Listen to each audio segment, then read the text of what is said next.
Welcome to the LIMBITLESS Podcast. The LIMBITLESS Podcast is centered around exactly that, being limitless. Hunting, fishing, fitness, nutrition, adventure, disabilities. What may be covered during the LIMBITLESS Podcast will be, well, limitless. Stay tuned for this episode of the LIMBITLESS Podcast.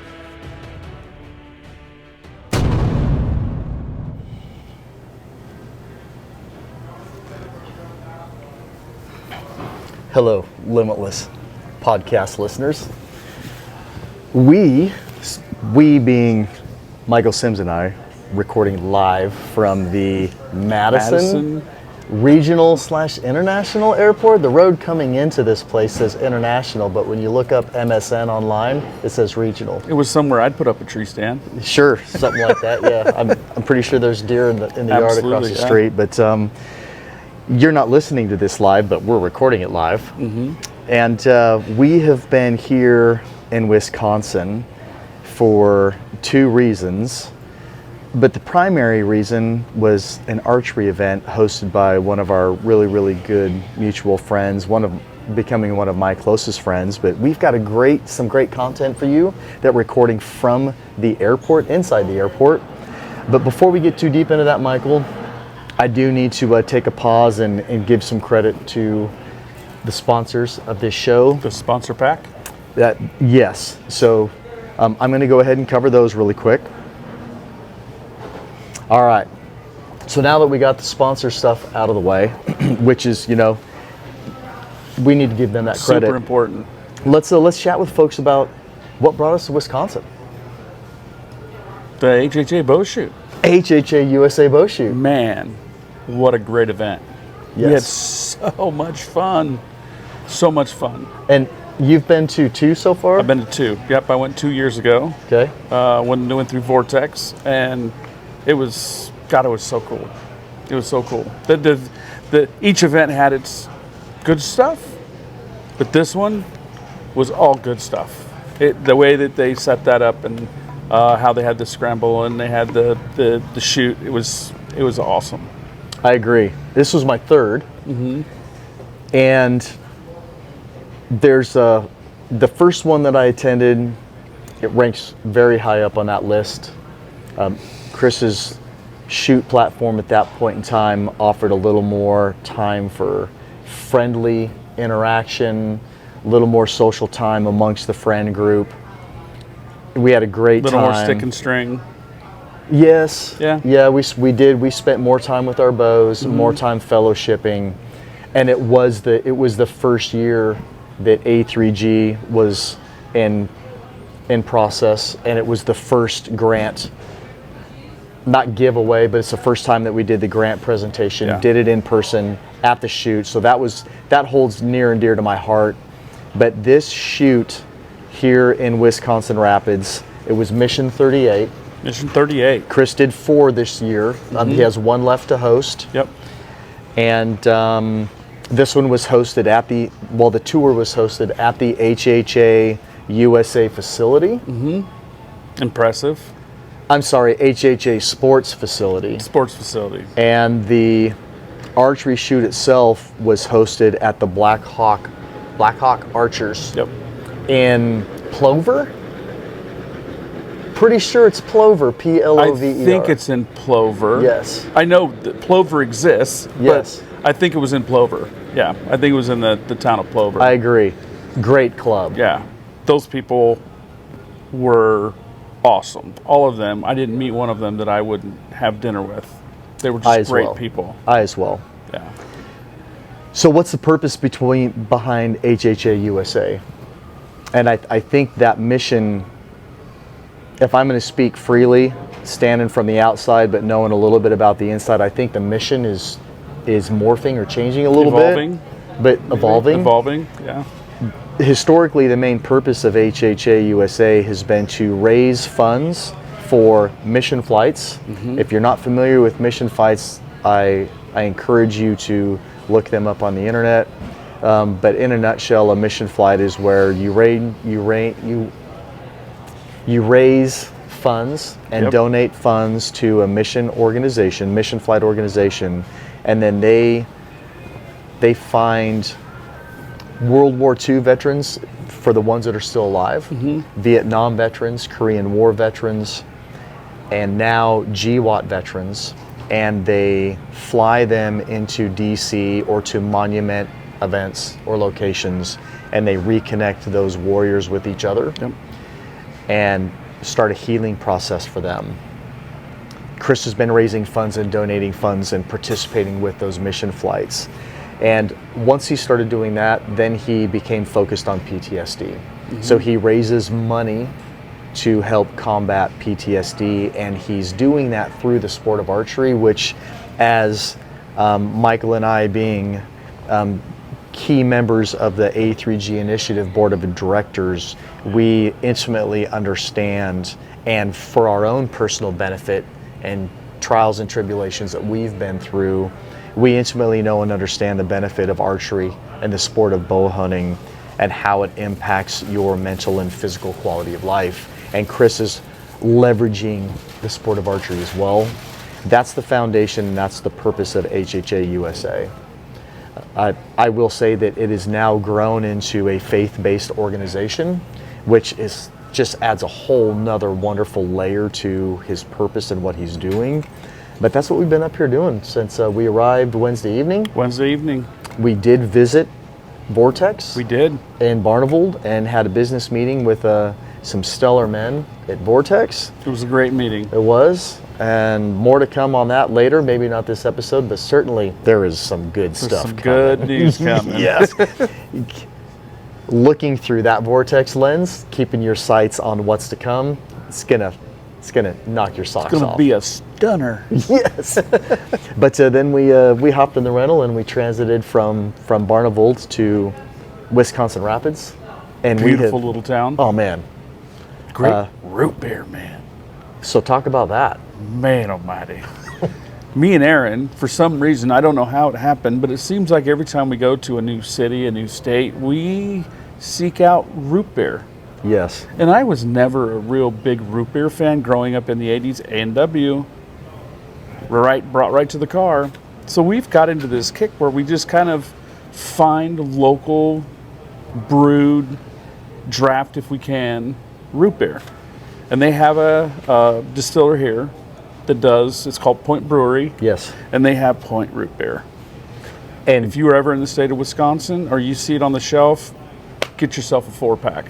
And Point root beer, what we were told, and we went to the brewery. And had it on draft. We did, 2 pints. A piece. In an hour. Yeah.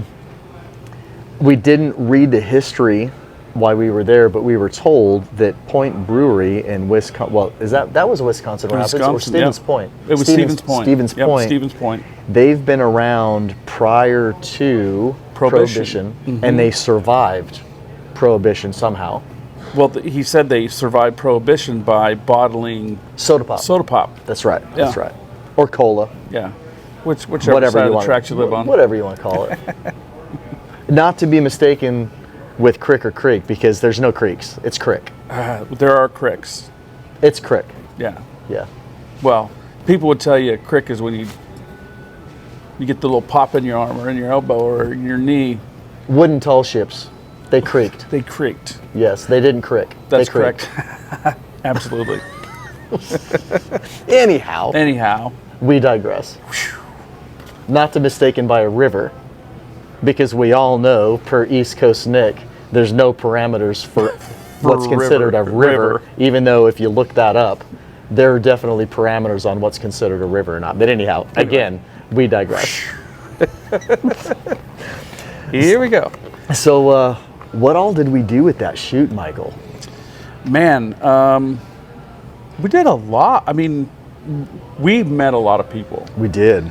So we enjoy, I should say I've known Aaron long enough to know that I can say we go to these events and we meet these veterans that come to these events, and it just basically it transforms the way you think. and who you are, because we healed, right? It took us years to get kind of where we are and be comfortable in these seats. And there's still people out there that still need somebody to come over and have a chat to get them comfortable in their seat. Mm-hmm. And we met some stellar folks this weekend. We did, yeah. On both sides of the people that are helping heal and the people that need to be healed. We met them on, and it was awesome. And we got to shoot. We did get to shoot. We had a tour of the HHA Sports Factory. We did. Man, what a good time that was. Been in the same family since the 80s. Yes. It's never changed hands. Dad invented it, and son's running it. So awesome. Do you remember what HHA stands for? Holla. Harry Ham Archery. Yes. I believe it's Harry Ham Archery Products. Yeah, I didn't remember. It was a little loud in there. It was, yeah. I was trying to pay attention. I was looking at all the really cool big boy toys. And you have way better hearing than I do. I was wearing my hearing aids, by the way. Were you? I was. Still couldn't hear. It was last time. I tell you what, I heard Luke. Shout out to Matthew. So it's, Michael and I. Talking about meeting stellar folks. Yes. Yeah. Luke was amazing. Had a pretty good quality beard as well. It was quality. Yeah. And he had his daughter. It was groomed. His daughter was an anomaly named Shelby. Shelby, yeah. How old was Shelby? Man, she had to be, 9? 10? Well, I'm not good at... I'm not good at guessing young folks' I'm ages, thinking she was 12 or 13. You think it was? Well, in the state of Wisconsin... Oh, yeah, she's 12. She's old enough to hunt on her own now. Yeah. I think she's 12 or 13. Yeah. I remember that. Yeah. That young lady is an entrepreneur. Already has her own small business. Own small business. But doesn't like ice cream. And Dad borrows money from her. Yes. Which I thought was funny. Yeah. Anyhow, because he has no problem admitting it. Michael and I being, we own Hoyts and shoot Hoyts. Mm-hmm. Not only because they're incredible bows, but because they do support the A3G initiative in a manner in which is far beyond what was requested from us originally. 100%. Anyhow, we're in Matthew's country out here. Boy, it was scary. Yeah. And Chris Ham was our tour guide at the CNC shop. Yep. And he had Luke, who is, I think, is he the lead machinist for Matthews? So he runs 26 machines? So here's what I understand about Luke. He is the brains behind taking it from paper and putting it into the machines and running the machines. But doesn't he manage it like 26 CNC machines? Yeah. The one man takes care of, if you shoot a Matthews bow, Luke he should put his initials on it because he's all over somewhere. Yes. Yeah. He's the lead guy that makes sure that stuff gets cut correctly. And according to some of the photos that he showed us, he can shoot them too. I didn't know Matthews shoot that good. I didn't either. But what we did, we learned a lot about the mechanics of making them and the machining and the product waste involved, but also like how they try to limit product waste. But what we did learn was all of those shavings are recycled. Now here's the interesting part. Do you remember how many pounds it was a year? 2 million for Matthews? Yeah. Matthews recycles 2.3 million. I think it was 2.3 million. There was a 2 and a million for sure. Yeah. Of shavings. Yeah. Annually. Yeah. From their risers. From the risers.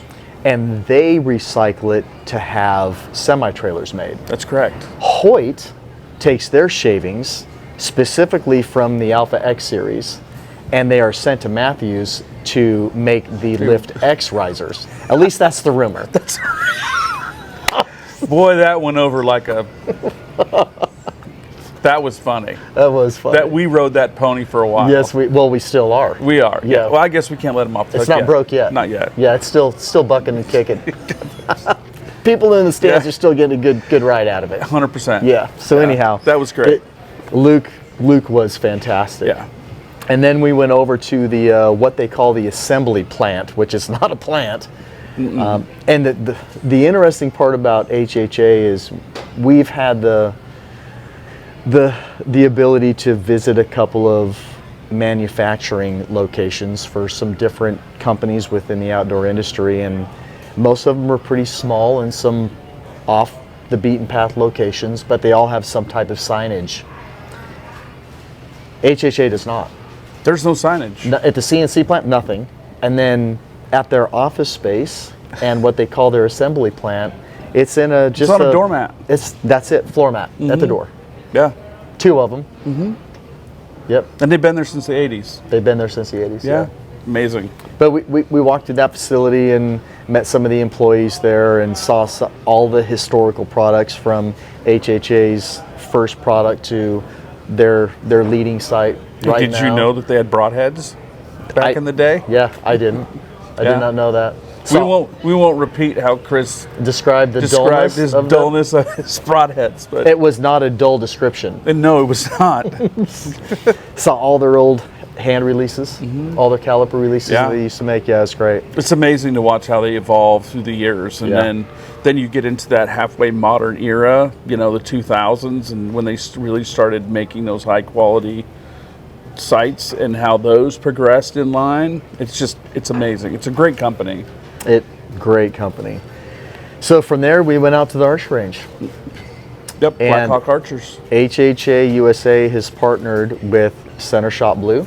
Wow, what an organization! Yeah, and they are 100% faith-based. Whether you believe in God and have a relationship with Jesus Christ, or you just love archery and helping people, Center Shot and Center Shot Blue is 100% an organization that you need to look into. There is a space there for everybody. And with them partnering with HHA USA, Michael, what a wonderful platform to become associated with. Yeah, I mean they both carry it, and to have them merge onto the highway together and to run this forward, I know they're having fun together. They are. Aaron and Chris, you get those two yahoos together, and it is it's powerful. They're great people. And they love root beer too. We bought 16 of them and put them in the fridge, and when we left, there was 4. In less than 12 hours. In less than 12 hours. Yeah, they're root beer machines. They are, yes. Yeah. But yeah, Center Shot Blue, I personally had never heard of it before I got there. So I got the fire hose injection from Aaron. Aaron Shear, right? Aaron Shear. Yep. And what a great man. He literally stood there and took the time to explain exactly what the whole program is about, how they do it, where they're going, what they want to be, where they want to, You look up Center Shot Blue. If you're an archer, if you're in an area where you can support that group, I would highly recommend getting on there and taking a look and see, and then call Aaron, because Aaron will talk you into it. Oh, absolutely. For sure. Yeah. He'll make it a thing. But he would refer to it, he's going to cultivate some fertile soil. He's going to grow, he's going to have fertile soil. That's right. Yeah. So at this event, wow, there's so many things. So the first day is invite only. It's for 100 veterans. And Chris does try to have different veterans at every event. So it's not just for that calendar year, but if, Michael and I, 2 years ago, we went to the Vortex event, and Chris will try not to invite us back to the Vortex event.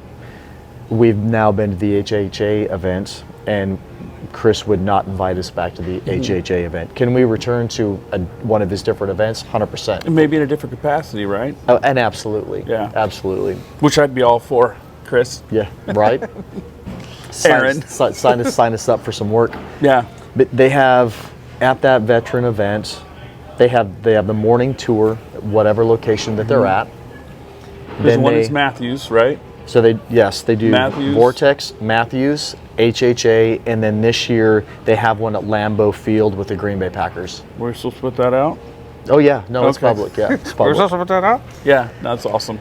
And Lambeau Field. That's so great. we got to the archery club, and they have a practice range set up. They have a full 3D range, and I do not remember how many targets are on that range. It's over 20. On which the whole range? The 3D, the walking range. It was 27. 27 targets. I'm pretty sure it was 27 if you did The scramble ones and the walk around. I think it was 27. They had a long shot, a full-size moose. Full size. At 73 yards. Through the trees. Through the trees for their long shot, which was great. That was very popular. And then they had what they call the Steel Buck Challenge was not on the Veteran Day. No, it was the last. It was yesterday. They did today Sunday? Today's Sunday. So it's Saturday. They had it yesterday and they're doing it today. Yeah. They had a scramble. It's the best archery scramble I've ever participated in, and it probably ruined me forever. I don't want to participate in the skirmish line scramble ever again. They're boring. I've been tainted. It's ruined. I don't want to do it again.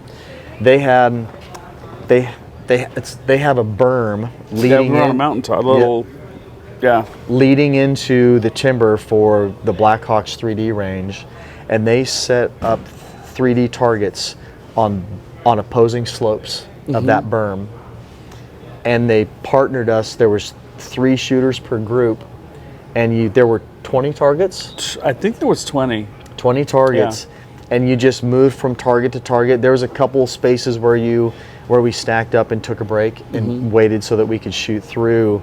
But it was fun because as you were on one pin shooting in one direction, within 12 yards tops. I wouldn't say 10. I would say it was short. 10 feet. There was another group shooting in the opposite directly direction. Behind you. So you were heckling each other, you were laughing with each other, you were supporting each other, you were encouraging each other. I got to call a few cow elk. I heard a few turkey calls. Yes, it was a ton of fun. It was a hoot. And nobody was really in a hurry, especially me. I think I held up. You held up everybody 3 times. You I did. was the last shooter, didn't care. Yep. Yeah. I did not have my speedy leg on. You're slow and Joe. Yeah, just having a good time, socializing, fellowshipping with people. It was so much fun. A lot of talking. Nothing ever. You had the music on, and there was actually people talking. So many people talking, you could barely hear the music. Yeah. Just because they were talking and enjoying and heckling back and forth and poking and cow calling and it just. And they had a ton of prizes for it. Yeah, it was well set up for sure. Ton of fun. And then after that, you could go shoot the course. I finished second. You did. Your team finished second. Huh? How about that? It was good. Yeah. Thank you, Rocky, by the way, for the shirt. And Michael's team had a dead ringer. This dude. He didn't shoot that well. Oh, okay. No, Levi, he pulled some weight. He was a dead ringer dude. He could shoot. Yeah. And he's not shooting a rigged bow either. He's just shooting his hunting bow. Yeah, he's shooting a Hoyt with no grip. It's all aluminum. Yeah, and just his hunting sight. Yeah, he's awesome. No clarifiers, no magnifiers, just nothing special. Just his hunting rig. He can shoot. And the dude is just knocking out 12s like it's like give me something harder to shoot at. Yeah. Yeah. But, silly good. Second. And he has the most incredible follow through I've ever seen in my life. It's awesome. Yeah, hard to describe. We should have taken video. I said I was going to, but yeah. But you wouldn't get the full effect if you knew you were videoing. Probably not. You'd have to sneak it in. It's like sunshine. Yes. Anyway. But yeah, we did that, and they had lunch. They served barbecue for lunch, and then we had brats and burgers for dinner. All from Wisconsin. Had a great silent auction. We had live music. What was oh lordy, great country music. His opening song. I could literally look right there. It's in my bag. His opening song was "Much Too Young" to feel this damn old by Garth Brooks, and he sang predominantly 80s and 90s country music. It was great. Yeah, he was awesome. That was a Veterans Day. That was Veterans Day shoot. Veterans Day shoot. And then yesterday and today is public days, so anybody can come out to the range and shoot. They have the long shot. They do not have a scramble. The course is open, but they do have what's called the Steel Buck Challenge. That was a hoot to watch. Oh, that was an expensive hoot. That was expensive hoot. Yeah. Yeah. I did not participate. So tell us about that shoot, Michael. So the Steel Buck shoot is basically they have it's almost a life-size buck, right? Yes. And it's all steel except for the kill zone, right? Yes. The eight. The 10 ring. Is it the 10? No, it was an 8. It was an 8 ring. And down. Yeah. Yep. So that's open. So you had to pay to play. All fundraising based, right? Yes. So you pay to play, and they have everybody on the line, and they move this buck out to. They start at like 30 yards. Start at 20. 20 yards. I guess I missed the first volley. Start at 20.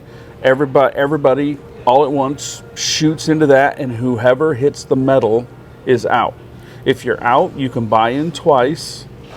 So if you hit the metal, you can buy another arrow and shoot. But anyway, long story. I thought they could buy in as many times as they wanted. No, he limited it to 3 buy-ins. Yeah. So anyway, so they do 20, and then everybody shoots. Whoever hits the metal is out, and then they back up to 30, and whoever hits the metal is out, and then 40, then 50, and then when you start hitting 40 and 50, people start getting weeded out pretty quickly. They do, yeah. And then when you get out to 50, no arrow survives. And when it hits the metal, explodes. Unless you have the one that was armor piercing yesterday that literally went embedded itself in that steel. Stayed. Yeah. So after they do that, and you got your 8 ring and in, and you have probably 5 or 6 people left, then it's the 10 ring and less, right? Yeah, it's the 10 ring and less, so it's about that big. And they start you out at 40, and then you go back to 50, and people got weeded out pretty quickly when they dropped the 10 ring. Yes. Yeah. Yeah. So quick. Yeah.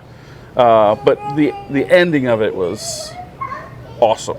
I'll let you tell the ending. The ending was awesome. No, go ahead. No, you go ahead. You tell the ending. You were like front row. So they had one guy that showed up from several cities away. Mm-hmm. Nobody had really, I don't know if anybody had ever met him, knew of him or anything. Yeah. And this guy showed up with hiking boots and a bandana on. He looked more like a maybe a hippie archer, like a through hiker on the AT than he did an archer. Mm-hmm. And he showed up and he's just hammering people. Wow. And when it came to them being at the 50-yard line on this small target. Yeah, it was 3. It was him and Grady and what was the guy on the end's name? I don't remember. The guy who won it. I don't remember his name. Yes, and I know him. Yeah. Yep. Anyway. I know him. I'm so bad with the names. Anyhow, he's the only archer that had never had to buy back in. Correct. And they put all 3 of them up there, and they put out that he had a mulligan. He had a free mulligan because he was the only archer that had not bought back in. Had to buy new arrow. So they did the first round, and all 3 of them missed. Mm-hmm. All 3 of them hit steel. So, now take into account here. Some of these arrows are all hand built. Yes. And they're anywhere from $20 to $35 a piece. Potentially, yeah. Yeah, depending on their arrow build. So they all smashed steel. So the guy that had gone all the way through, he got his extra shot, hit foam. Yep. So they lined up again. All 3 of them hit foam. Yep. And one of the gentlemen, Grady, has been trying to win this steel buck trophy all year. Yeah. This was his 3rd event. Yep. And the trophy's really cool. They're custom-made trophies that are only for these HHA USA events for the Steel Buck Challenge. And they're super cool. They're really neat. And what lost it for Grady is he was shooting standard hunting arrow size. The winner had his 3D rig there, and he was shooting the big Lincoln log arrows. He said it looks like a cigar. And he had, because of his arrow diameter, he cut him out and won the event. Yep. Yeah, they were both right on the edge of the 12, stacked right on top of each other, and the little fat boy was closer. That's right. Yeah, that's the only thing that saved him. Yeah. Boy, he was crushed. We had dinner with Grady and his wife Dana last night, and that was that topic came up last night. It was a lot of fun to chat with him about that. Yeah. He's like, I've been trying to win that thing all year. All year. And he says, I've been in the finals every time, and I just keep getting edged out. Yeah. Yeah. Yeah, it was great. That was a great dinner too. It was, and yesterday for the public shoots, it doesn't run into the evening. They shut it down. We closed out the silent auction at 3 o'clock. 3 o'clock. And Chris has some wonderful auction items. He had Lift-X bows both days. He had 2 bows day one. 2 bows day one. And he had a Mission and a Matthews day one, and then he had a Matthews on day 2. Correct. And I don't know what he has out. I do know he has a trad bow on the line today, but he had Delta McKenzie targets both days. He had broadheads. He had turkey calls. He had grunt tubes. He has grizzly coolers. He has a book package with healing waters, and there's an author out there named Aaron Ritter that published a backcountry hunting book that he had his book, signed copy of that in there. Which the lady who got that was super excited. She got that book. It was cool. That specific book she was super excited about. I think she had a photo shoot with the author. I almost said I know a guy, you know? Do you? Yeah. Yeah. It's man, his signature looks like a doctor. It's pretty. Yeah, but the dude is not a doctor. But he just has some really, really great silent auction items, and a lot of them. Probably 100%. 30? Yeah. 30 items maybe? Yeah, there was a lot of stuff there. Yeah. Yeah. And I would encourage people, if you don't get invited, if you're not a veteran, you don't get invited to the private part of it, the private part of it is the same as the open part of it. For the most part, yeah. For the most part. I mean, there's some veteran specific stuff, but get on a plane if you're close. I mean, if you're close, drive. If you got a little time and you got a little money burning in your pocket, pack your bow up and come out to one of these HHA shoots, because it is worth every moment that you were there. Something's going to happen to make you want to come back. 100%. And I had about 10 of those moments. And from the faith-based side of it, lives were saved this weekend. At least one. I know for a fact that somebody found the Lord this weekend, which is just incredible. And it's so energizing to watch. And you have, I tell you, Michael, outside of the whole faith piece, which means so much to me, one of my other favorite moments was yesterday morning when they had colors. They had a local VFW come in. No, American Legion. Yep. They had a local 4 men from the American Legion, and 2 of the men were probably in their 40s, and 2 of the men were in their 70s or 80s. And I almost cried when they tried to be as rehearsed and choreographed as they could, and they weren't. They were not polished, but I'll tell you what they were. They were a representation of the men and women that continue to carry the torch of freedom for our nation. And those 2 older gentlemen that were not carrying, they were color guard but not carrying the rifles. One of them could hardly walk. That man could hardly walk. He smiled the whole way up there, though. The whole way. And when I was watching that, I'm thinking to myself, there are young men and women in our nation that refuse to serve, or they think it's too hard to serve. Yet here is this man that has to be in his 80s that is still serving his nation by being a part of a color guard, at an archery event for veterans, and he's still raising the flag. The man, I mean, literally can hardly walk, and I'm just thinking to myself, it's not too hard for him to still serve his nation, but a healthy 18-year-old thinks that it is. It was a very emotional few minutes for me, standing there at attention, watching our flag be raised and watching that gentleman do that. That was the pinnacle of pride of service right there. Absolutely. Wanting to serve, continue to serve. You've got to believe in your flag in order to believe in yourself and believe in your country. This country can't run on itself, right? Nope. It's not ran off the backs of our veterans. It's the inclusion of our veterans into society. Correct.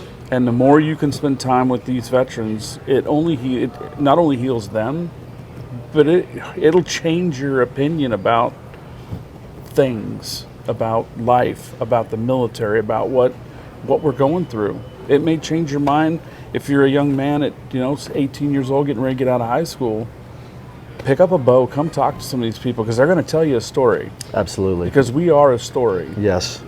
And we like to tell a story. Yeah, well, we do. Yes, we do. And a lot of you will never know what's going to happen the day you leave that archery shoot, because you're going to go away with something. So we had a chance to shoot with a group of guys. What a hoot that was. Hoot, hoot. That was a double hoot. Oh, my goodness. Yeah, I was a little... next time I'm going to be a little less camera friendly. Are you? Yeah, I think I'm going to be a little less camera friendly, because they catch me doing stuff that should not be on camera. It's not just on camera. It's going to be on social media. Well, it needs to not be on there either. Well, it's going to be. I figured so as soon as you started giggling this morning. The only reason why it's not is because it's Sunday and I want to post it on a day when people aren't in church or at picnics and they're actually looking at their phones a lot. Well, they could pray for me if well, post it on Sunday. I pray for you every day anyhow, but yes, when they see those photos, your wife will pray for you. I know. But we let's just say Michael was full flex on the 3D range. His arrows weren't just flexing, he was flexing. The mics were on. Yes. Yeah. I can't wait for your wife to see that. The cool thing is that we didn't meet those people before we went out there to shoot. That's correct. And you just kind of, because we were going out to do a shoot for the HHA, yep. And you just kind of, hey, anyone want to go out? And sure, yeah. And by the time we left the 5 foams that we whacked, we had fun. I mean, we knew who they were. We knew how many kids they had. We knew what they were doing in life. We knew what their, it's just, the connection was, it's over archery. It's easy. Yes. It's easy. 100%. Yeah.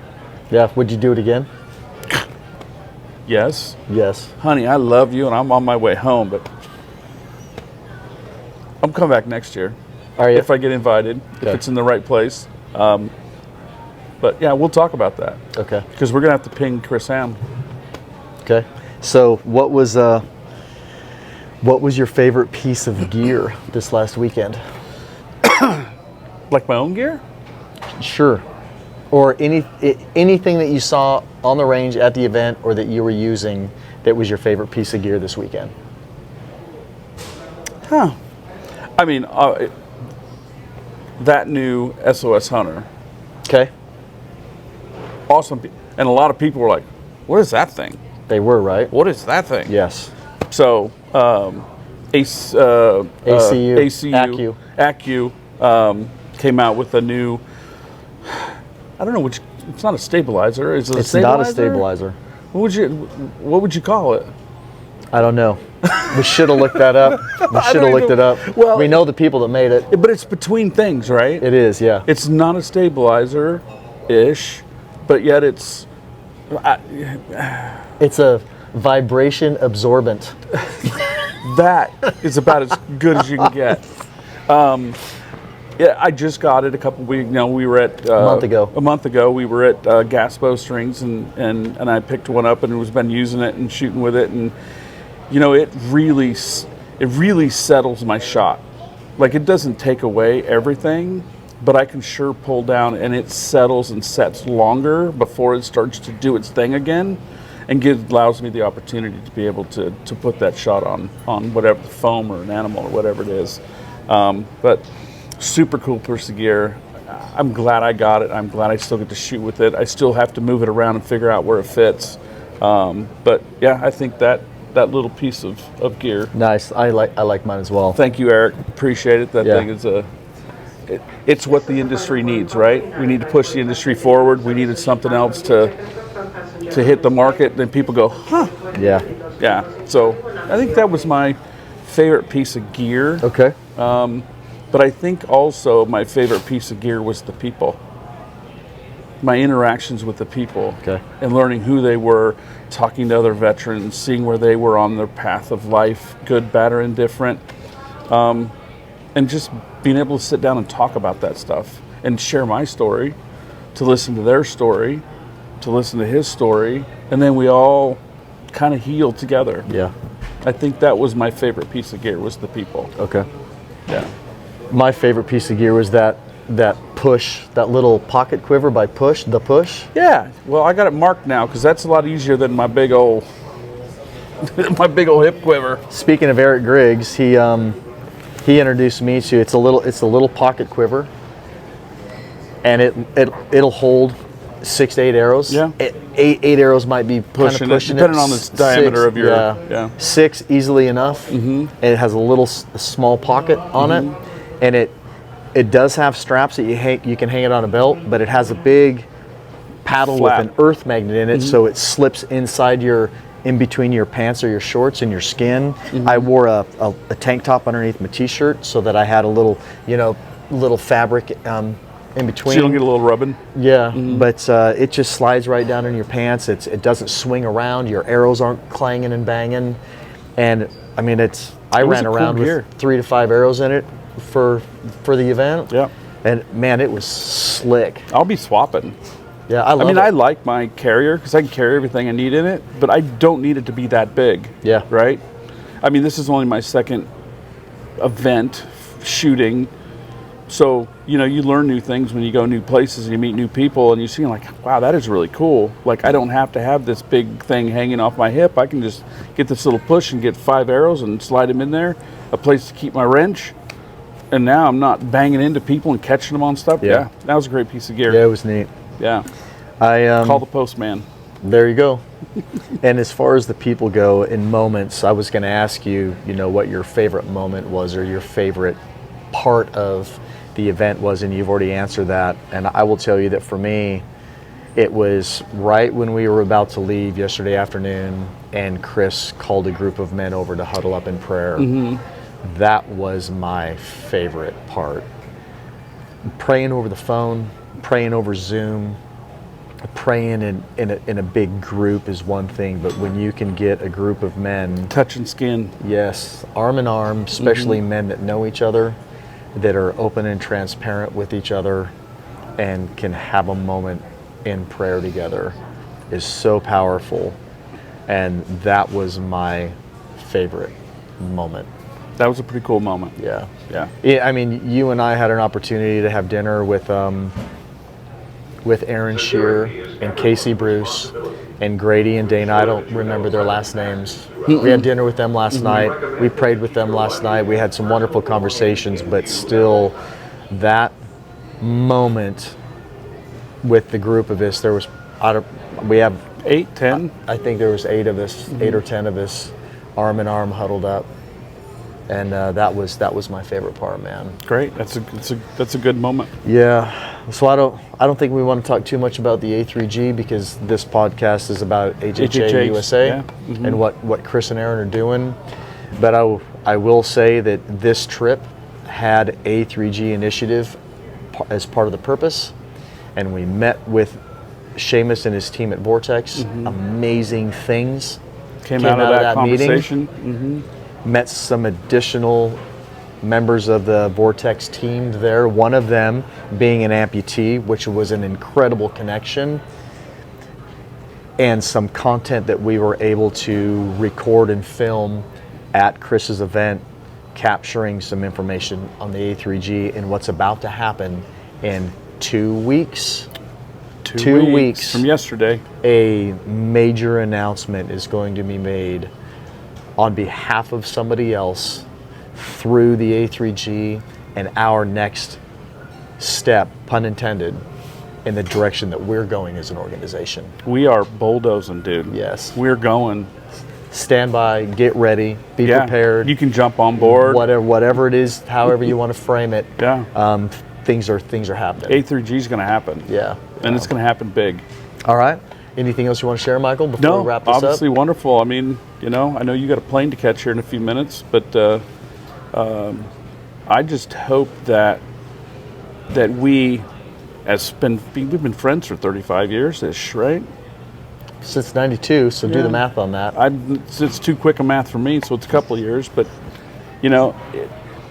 getting the opportunity to come to these events with you, meet those people, and form those relationships to also have the A3G, and we can do this together, and we can press forward. So I guess what I'm saying is I want to see a lot more events in our future to help the grant, but also to help us So I think to move forward. I think a fun fact is we've been friends longer than you and I have fingers and toes combined. That's a lot of math. It's a fact, man. That is. You don't bring all of it to the table, though. Whatever. You're a couple short. You're a couple It's still short. a fact. It's a fact. It's a fact. It's a fact. We've been longer than we have fingers Yeah. and toes combined. Yeah. No, I see a lot of great events in our future, and we have big plans for the A3G. We do. So speaking of that, if you're watching this on the YouTubes, you're looking at a really nice custom-made Grizzly tumbler. It's 20 ounces. 20 ounces. It's a really nice blue. I forget what color blue they call this. A3G blue. Well, let's call it that. Yeah. I should probably look that up and try to Just log put it it into in. my scrambled brain Yeah. on what color this tumbler is, but you can find their blue on their inner website. But we also have our logo and our catchphrase on here that we live by in the A3G. These are available. We have about 50 of them available for donation. So hit us up if you're interested in a really good coffee mug. And we also have some have t-shirts, which neither one of us are wearing right now. Because they're sweaty and smelly. Yeah, but they are also available for donation. And they're $25. We haven't really settled on the price on the We have tumblers not. yet, so hit us up and maybe we'll give you a deal before we We'll set arm the price. wrestle and figure it out. Sure, yeah. But t-shirts, they are available for donation. They are $25 a piece. Shipped. They're great. Shipped, $25 shipped. Yeah. High quality t-shirts as well. They're great shirts. Yeah, they are. Yeah. So, all right, Limitless Outdoors. Please follow the podcast. Please share the podcast. Please give the podcast a review. Limitless Podcast is available on all of your major podcast platforms. Also available, that's the audio portion, or you can watch it or listen to it on YouTube. And give me all the love on YouTube, please. Yeah. Yeah. And we will chat with you next time. Be limitless.